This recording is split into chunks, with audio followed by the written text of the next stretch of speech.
am.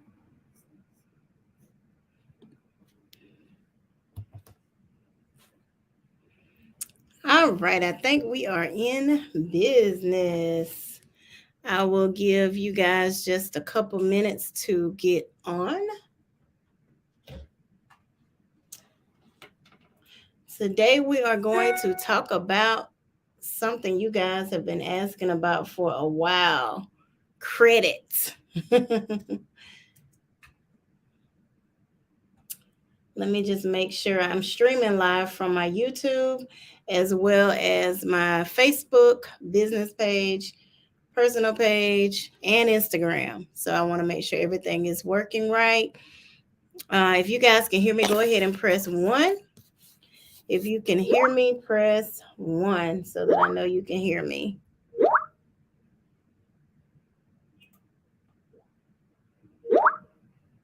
All right. 1 second.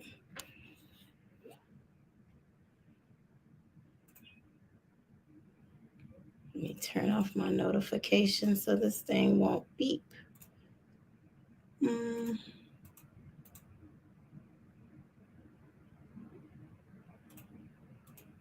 Uh-oh.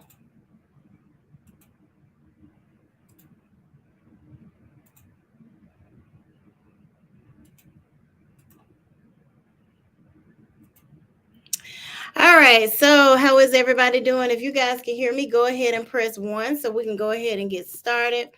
Won't be on here long, but I do want to go ahead and give you guys some tips tonight on how you can boost your credit score. So today we're going to kind of talk about 5 ways you can boost your credit score. A lot of you have been asking, Tiffany, are you going to do credit again? Tiffany, are you going to do credit again? So back by popular demand, and I'm going to drop my link. Let's see how I can do that. 1 second. I'm going to have to drop it here. Let me get it over here.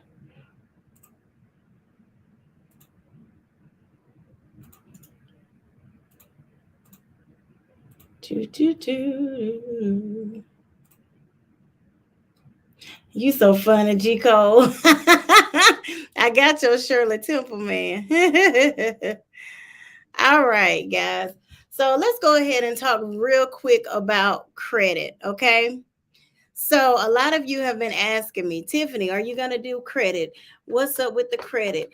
You guys know I have been in the income tax preparation industry for several years now, and I've also been in the credit repair industry for several years now. But I stepped away because I wanted to focus more on building my other businesses, my home health agency, as well as some other things that I have going on. So I stopped doing credit for a little while. But the score doctor is back. Yes, yes, yes, I am back, back, back. Okay. So no worries. If your credit score, you guys have seen the post that says if your credit score begins with 3, 4, 5, or 6, you need to contact me. Yep, that's me. If your credit score begins with 3, 4, 5, 6, we're going to even say 7, then you want to contact me. I can definitely help you to get that credit score up. So let's talk about it. You guys know I like to see a little interaction before I start talking too much. I want you to type in the comments, what do you think the one thing is that messes your credit score up the most? And then what do you think the one thing is that messes your score up the least? So answer those 2 things for me real quick. Just type at the bottom. What do you think can affect your credit score the most? And what affects your credit score the least? I see some people saying late payments. Does that affect it the most or does that affect it the least? What do you guys think? Most or the least? Debit, how long accounts open? Tabitha says, hold on, let me post some of these comments. Donna says late payments. Crystal says late payments. Robina says not paying on time. Debit, how long accounts are open. Tanova says late payments and paying off credit cards early. Easter says delinquency and non-payment. We got a lot of variety in those answers. So, which thing do you think affects your credit the least? It seems like that was pretty much what you guys feel that affects your credit score the most. And I'm going to tell you if you were right. But what do you think affects your credit score the least? It affects it, but not so much. What do you think that thing is? It affects your score, but not that much. All right. Crystal Taylor says inquiries. Okay. Anybody think something different? The least is applying for things. Okay, Easter. Okay. Get a little bit of my water. All right. So I just knew you guys were going to say that inquiries affected your credit score the most. I just knew you were going to say that. I spoke at an event one time and that was the top answer. Everybody said inquiries mess up your credit the most. So we're going to talk about 5 ways to boost your credit score. And we're going to talk about the 5 things that affect your credit score, okay? I'm not going to keep you guys long because I know it's a Friday night. And some of you probably have dates, unlike myself, who will be in this office catching up on tax returns.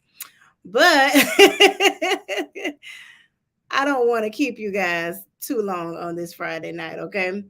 All right, so let's talk about it.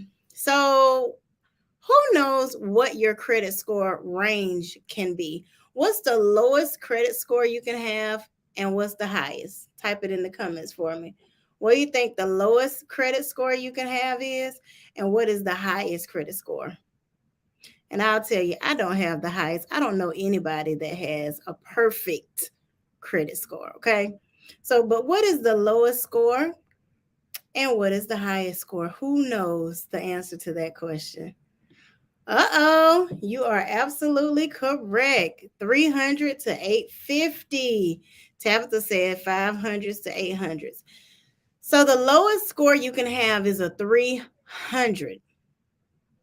The highest score you can have is an 850. All right, mathematicians, what's 850 minus 300? Because you need to know this in order to know what I'm about to teach you. What is 850 minus 300? And for those of you just tuning in, by the way, my name is Tiffany Murphy. I am an income tax specialist as well as a credit score improvement specialist. Some of you may know me as a big truck tax queen because I specialize in big truck tax returns. I'm also the owner of Greater Living Home Care, home health agency, and you might see a couple of my Airbnbs coming pretty soon. Wink, wink. So yeah, I got a lot going on. Couple other business ventures as well, but I'm keeping those on the low. All right. 550. Yes. And thank you guys for tuning in. So let's talk about it. So the lowest credit score you can have is a 300. The highest credit score you can have is an 850. So if you take the highest and subtract it from the lowest, that leaves you with 550, right? So it's a 550 point difference between the lowest score and the highest score. So when you get to talking about maximizing your credit score and getting the highest score, you basically have those 550 points to play with. So what I'm going to do today is I'm going to tell you how to maximize each of those things in order to get you the most of that 550 point window, okay? So there are 5 things that affect the credit score. We're going to talk about it.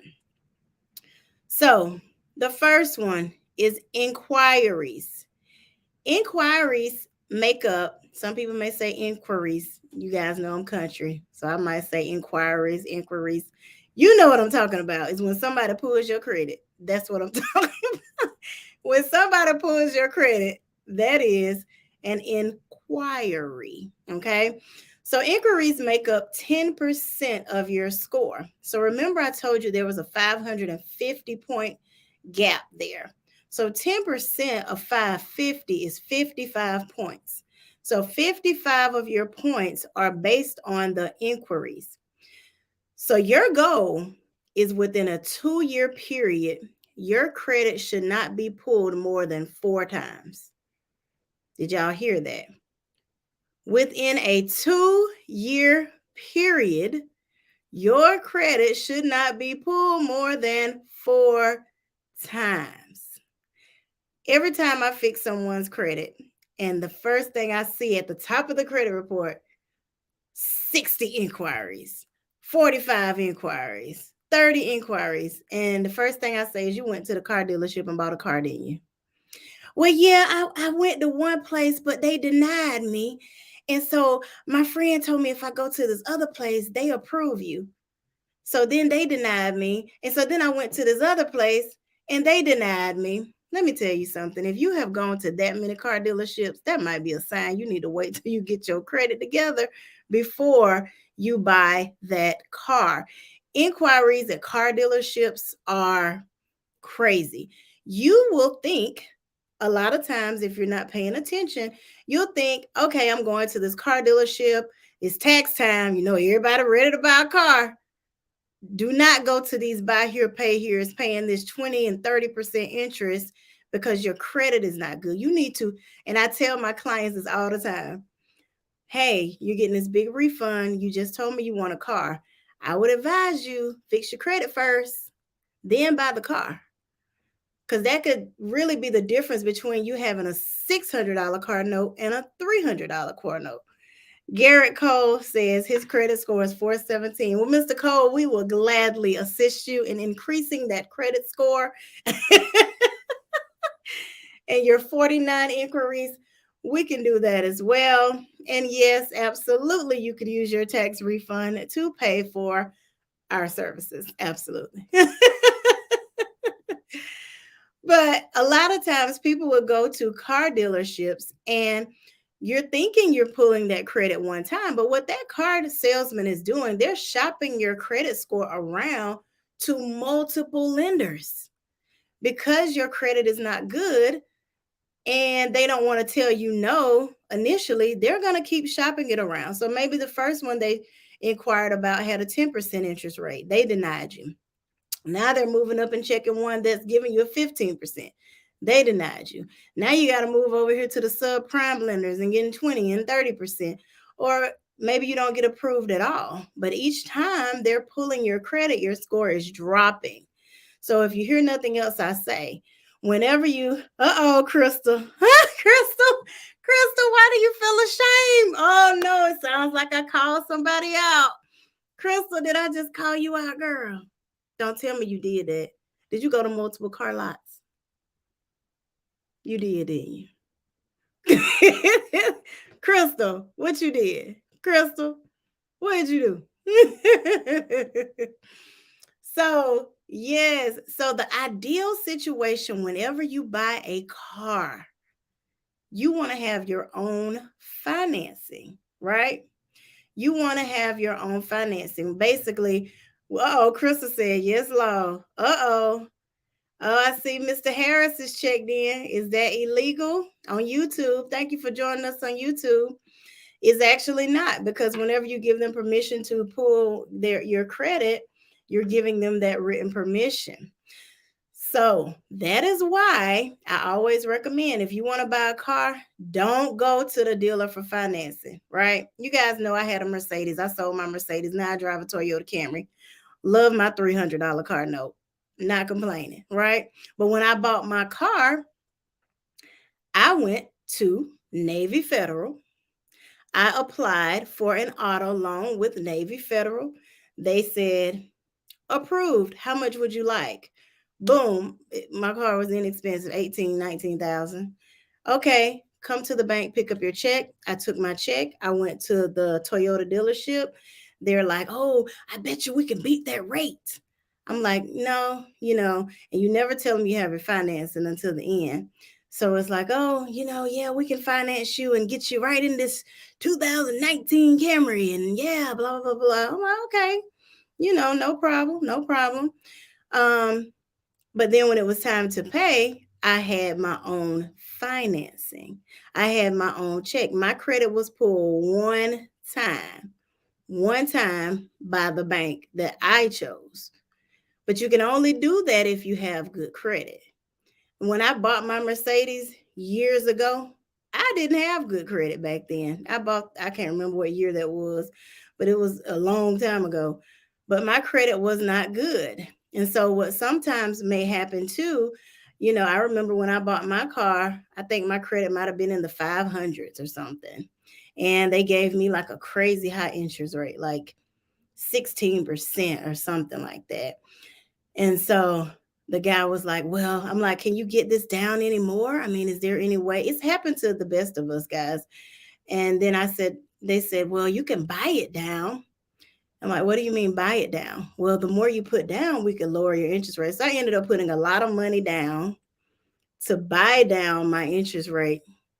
So, but that's not an ideal situation. The ideal situation is to have your own financing so that your credit is pulled one time.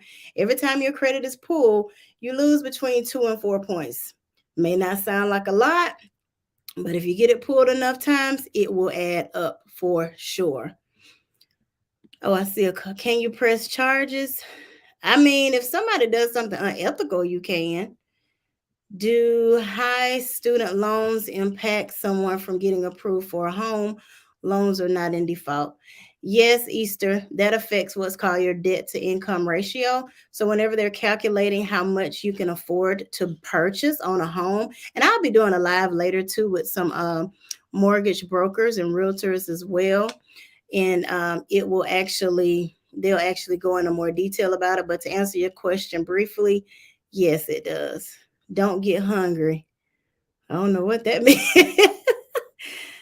What about going in with approved financing from Capital One? Yeah, Alfonso.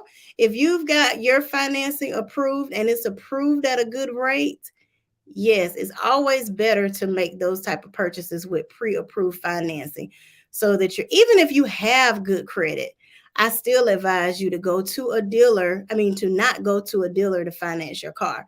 Go to your bank. If you bank with Bank of America, Wells Fargo, y'all know I just love Navy Federal because they're going to give you the best rates on credit cards, the best rates on financing cars.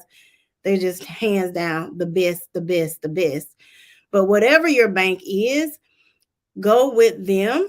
And after you've built that relationship, try to get a pre-approval through them. I've heard that Bank of America is pretty lenient as well when it comes to giving out money. Hey, Cassandra.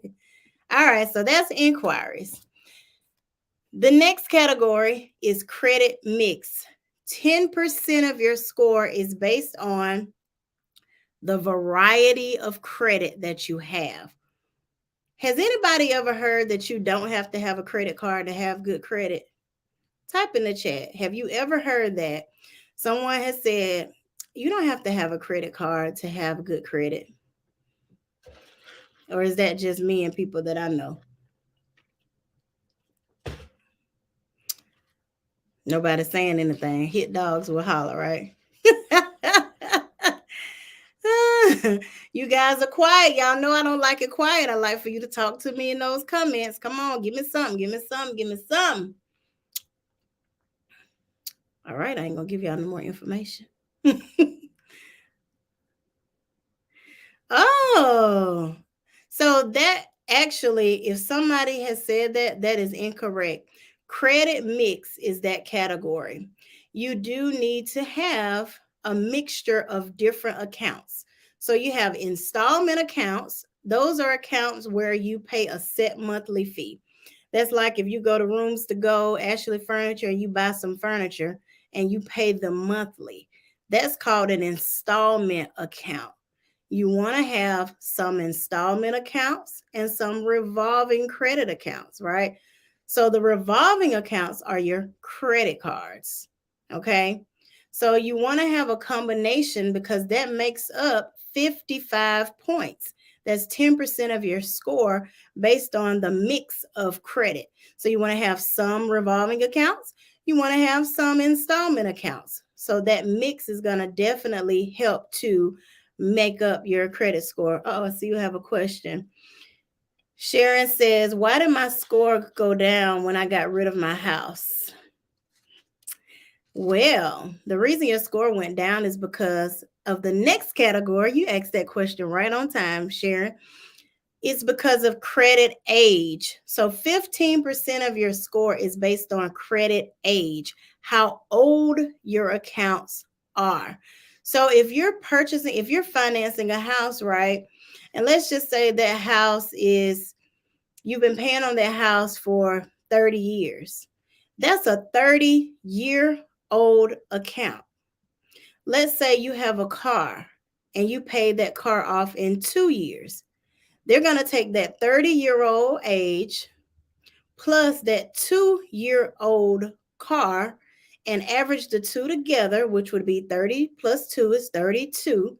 Now it's going to look like the age of your credit is 32 divided by 2, 16 years old.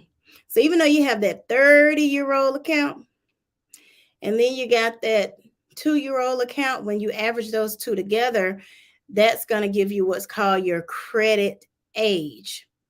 So when you pay an account off, the age stops. It can't age anymore.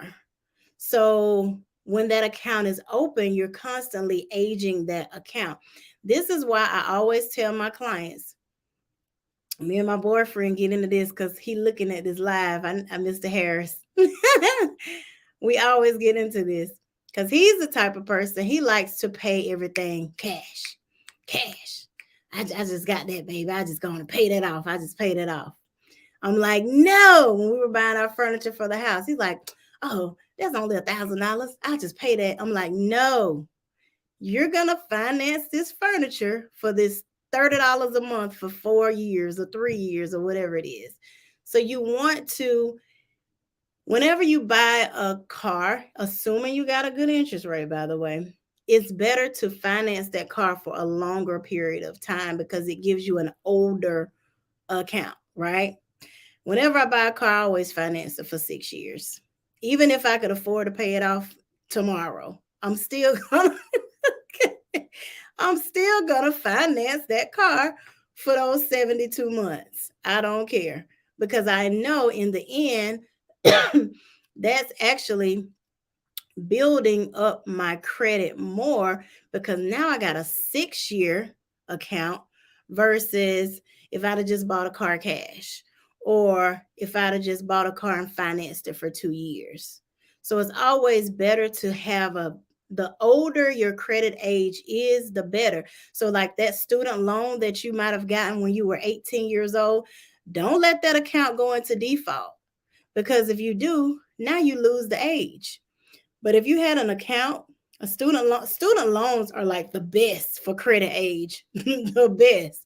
As long as that sucker does not default.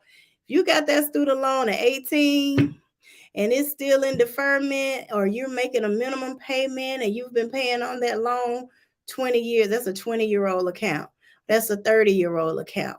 That's great for your credit. If you took out a credit card, one of the biggest regrets I have before I learned about credit, I had a credit card when I was 18, my first year of college, and my mom used to make my credit card payment. Somewhere along the way, she stopped paying it or I was going to take over the payments when I got a job and I stopped paying it before I learned about credit, and then they closed the account. Had that account still been open from the time I was 18 to now, that would have been a 23-year-old account. Credit score would have been even higher because of credit age. So you don't want to have short terms on your accounts. If you can extend it, like you know how rooms to go always have those furniture deals, finance, no interest for 5 years or no interest for 36 months. Like right now, we need a new sofa. Yeah, I could go and pay cash and buy one, but I'm not. I'm going to finance it and add it to the current financial plan and just pay it out longer period of time because I know in the end, that's going to boost my score even higher. Never heard of that. Thought you had to have some type of credit established. I just paid off a credit card that I've had 7 years. Do I need to have a balance? So you don't have to have a balance, but what you do want to make sure you do is not let that card close. A lot of times people will do that. They'll pay off a credit card and then they'll just forget about it and say, oh, this card is paid off. Well, depending on how long that term of inactivity may be, if that card is inactive for a certain period of time, that bank will close that card automatically. So you don't want that. No, that's what happened to my credit card. It was closed for inactivity. That's right. Because we weren't using it and it was just sitting and they closed it because we didn't use it. So yeah, you don't want that to happen. My Navy Federal credit card closed. I was making payments and I'm still making payments. Should I continue? I owe $1,500. Hate account got closed. Now, Easter, now that's definitely a different situation. So, when I'm talking about paying on cards, I'm talking about open accounts. Now, closed accounts is when you need to come talk to me. That's a whole different discussion. But right now, I'm talking about when it's an old account. But whenever it's a closed account, first thing we would do is figure out if that's a valid closed account, if some disputing might need to be done, see if any laws were broken, see if that account needs to be removed, and if you are in fact entitled to repay that or not. Here's a misconception. A lot of people think if I pay something off on my credit, my score will go up. That is not always the case. A lot of people think that if an account is in collections and I pay it off, I don't care if it's a $20 collection. If you pay that $20 off, your score is not going to move. It's going to stay the same. The only thing it's going to say is paid collection. Your score is not going to go up. That's one of the biggest misconceptions, is that if there is a collection, a hospital bill, an old cable bill that's $50, 100, 200, no, no, and no. It is not going to change your score at all. All right, so the next category is utilization. So 30% of your score is based on credit utilization. How much of your credit are you using? And when we're talking about utilization, we're actually talking about credit cards. Guys, give me a thumbs up if you're finding this information good. Give me some thumbs up, give me some likes. Let me know you're finding this information good. Let me know you're getting something out of this. I don't see anything popping up on my screen here. Want to make sure I'm not losing you guys. All right. Thank you, Crystal. Thank you, thank you, thank you, thank you, thank you, Cassandra.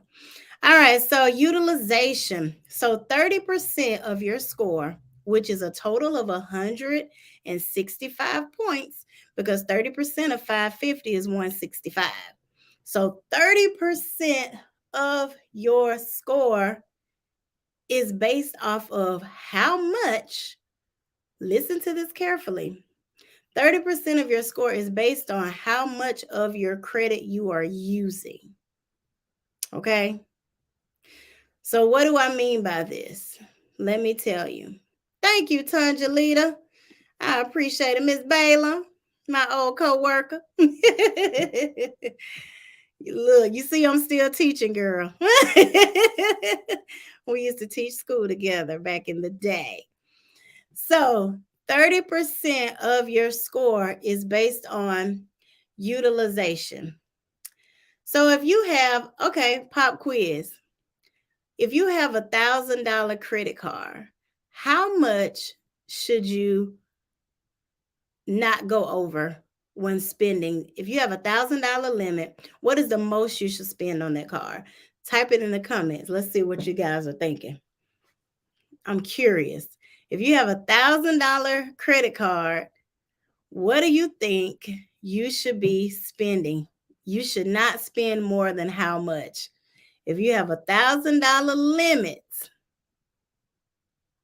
if you have $1,000 limit, what is the most you should spend on that car? All right. Sharon says 450. My love says $100. Cassandra says 300. Byron. Hey, Byron. Byron says 300. Miss Balaam says 100. I see some varieties in here. I see a 4. I see a 3, 3, 3.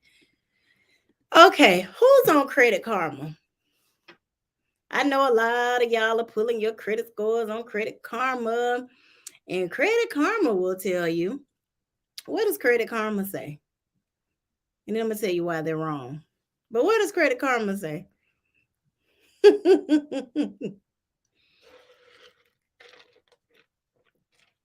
Credit Karma will tell you that you should not spend more than 30%. So if you have $1,000, Credit Karma will tell you not to spend over 300. Now that's true to some extent. It's a good rule of thumb. But when you get to talking about getting ready to purchase a car, when you get to talking about getting ready to purchase a home, when you get to talking about doing things to boost your credit score fast, whenever somebody comes up to me and they say, Tiffany, how can I get my credit score up? First thing I always ask the same question. I said, do you have any credit cards? Yeah. What's your credit limit? 5,000. How much do you owe? Oh, that thing almost maxed out. Boom. Let me tell you how you can boost your score. Pay that credit card down. Your score will shoot up. But the magic number is not 30%. To get your score the highest is between 1 and 3%.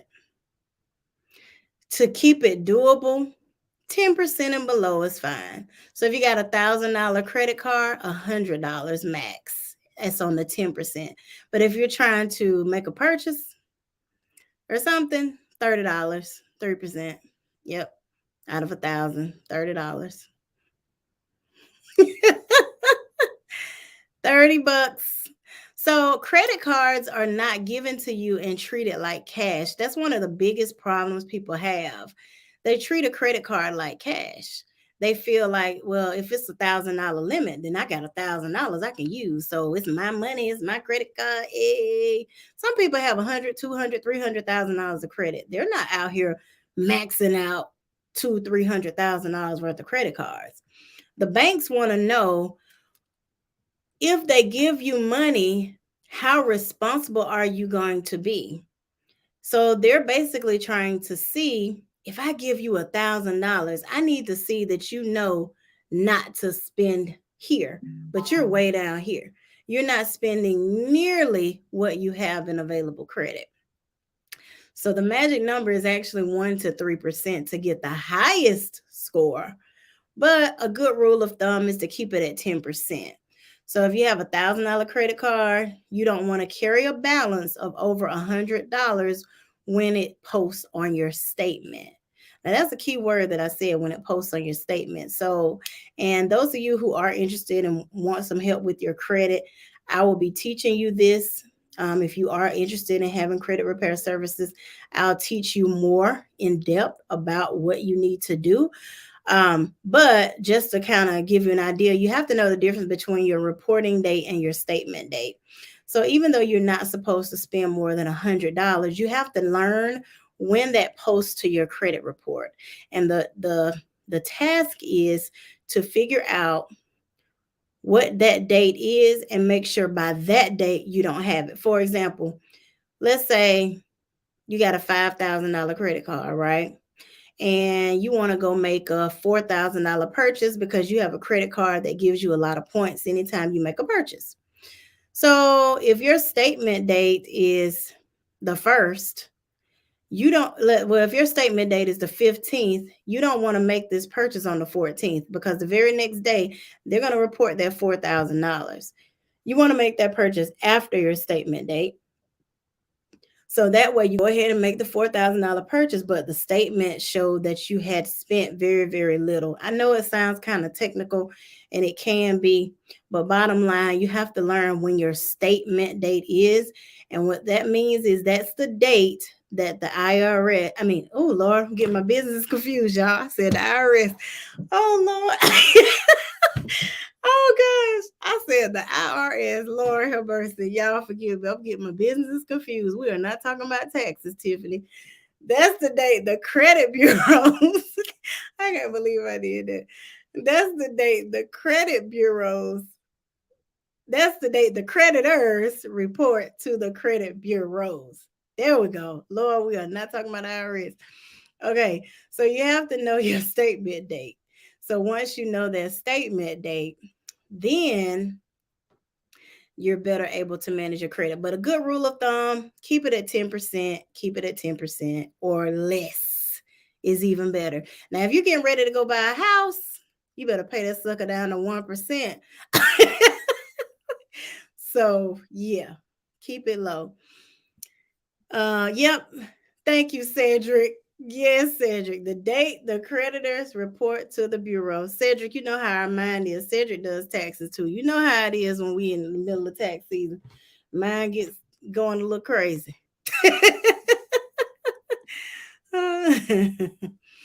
All right. And the very last category. Oh, I forgot to drop my link down here too, guys. I'm gonna drop my link down in the comments because I know somebody is gonna ask if we need help with our credit, what we need to do. So I have dropped the link in the chat down there for you. If you are interested in getting some help with your credit, I am only taking a select number of people, and I want people who are serious about their credit and will follow my instructions, and we can help you get that credit score up. Okay. There is no reason you should be walking around with a 25, 30% interest rate on a car. There is no reason why you should not be able to purchase anything you want. So I will be having a credit score improvement special. If you are interested, I dropped the link below. All you're going to do is just fill out your name, contact information, and when I drop that special, you are going to be the first person to find out about it. And it's not going to be my normal rate, okay? If you're on this list. If you're on this list, okay?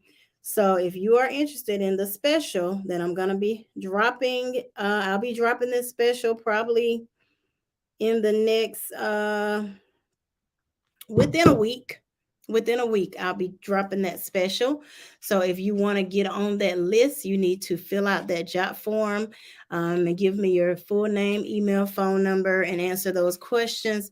And that way, once I do drop it, you'll be the first to know. Anybody that's not on that list, I see somebody already. Somebody is already sent it in. Who was that? It just popped up on my screen. I see somebody's interested. I got you, whoever that was. But anybody that's not on that list will pay the regular price.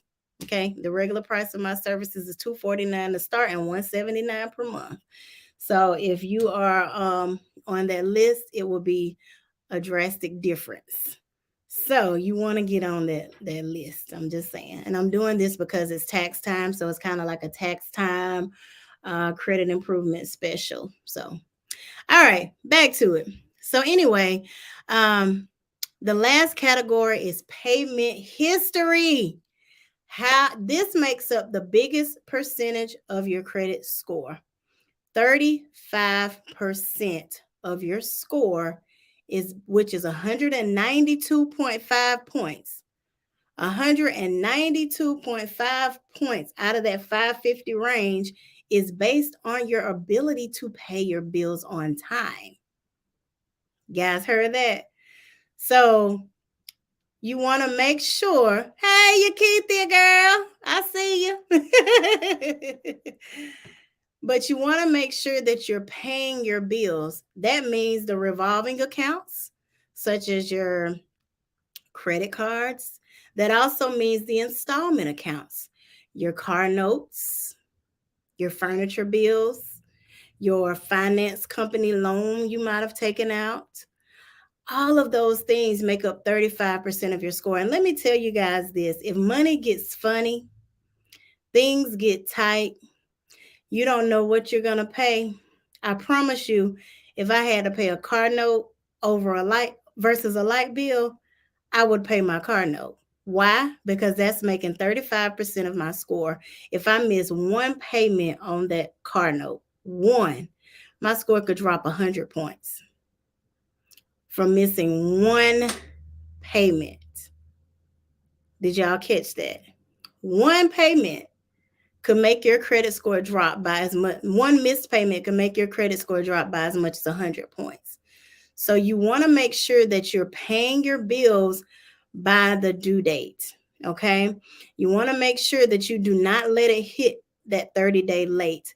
So if you, let's just say the payment is due February 15th. If you pay it February 16th, that's considered 1 day late. If that bill is due February 15th, but then you wait until March 15th to pay it, now you've done what's called a 30-day late. So when it hits 30 days, that's when it dings your credit report. We've all had times when, oh my gosh, I forgot to pay, something 2 or 3 days. That's not when it hits. But if you let something get to 30 days, and let's not even mention a 60-day late or a 90-day late, that's going to really drastically affect your credit score even more. So you want to make sure that you're always paying your bills on time. Okay. So as a quick recap, if you missed it, inquiries make up 10% of your score. Don't let too many people pull your credit. When you go buy a car, have your own financing. Don't let the dealership run your credit a million times. Credit mix, you want to have a combination that makes up 10% of your score. You want to have a combination of installment accounts, such as car notes, and you want to have a combination of credit cards, which is revolving accounts. Okay. You want to have a combination of the two. You do need to have a credit card, and you want to make sure that you keep your accounts open. Credit age makes up 15% of your score. So you want to make sure that you keep those credit cards open because that makes up 15% of your score. When you pay that card off, keep some activity on it. I don't care if it's buying $20 worth of gas once every 3 months just to keep something on that card. You want to do that because you don't want that card to close. And then if that card does close, now you lose the credit age. Now your score is going to drop. Utilization makes up 30% of your credit score. Try to keep that balance below 10%. But if you're looking to purchase a home or a car, try to go ahead and get those credit cards paid down between 1 and 3% so that you can maximize your credit score as much as possible. And then lastly, payment history is 35%. Real simple. Pay your bills when they are due. I hope you guys have enjoyed this meeting. I'm saying meeting. Hope you guys have enjoyed this live today. Again, if you are interested in having me to help you increase your credit score, just click that link and I'll drop it again. Just click that link, a jot form link, and just give me your information. And as soon as I have the special, I'll make sure that you are on it. Hold on 1 second here. Let me drop it in there. All right. So I just dropped the link for you again there. So if you would like for me to help you improve your credit score, I can. Also have worked with several clients. I've helped several people purchase cars, several people purchase homes. But the biggest thing, if you are selected to work with me, because again, I'm not choosing everybody. So I need to know that you're serious and I need to know that you really do want some help with your credit. So if you are serious and you're going to do, when I say do everything I tell you to do, that means if I say don't max out that credit card, you're going to listen and not max out that credit card. So I want people that are serious and really do want to improve the score. It doesn't take forever to boost your credit. I'm not one of those companies that you're going to have to stay with me a year, 2, 3, 4. No, it does not take forever, but you have to be coachable and you have to listen and do everything that I tell you to do. I'm not going to steer you wrong, and I'm going to make sure that we maximize that credit score so that you can live the life that you want and purchase the things that you would like to purchase at a great interest rate and a great price. Hope you guys enjoyed tonight. Talk with you later. Bye-bye.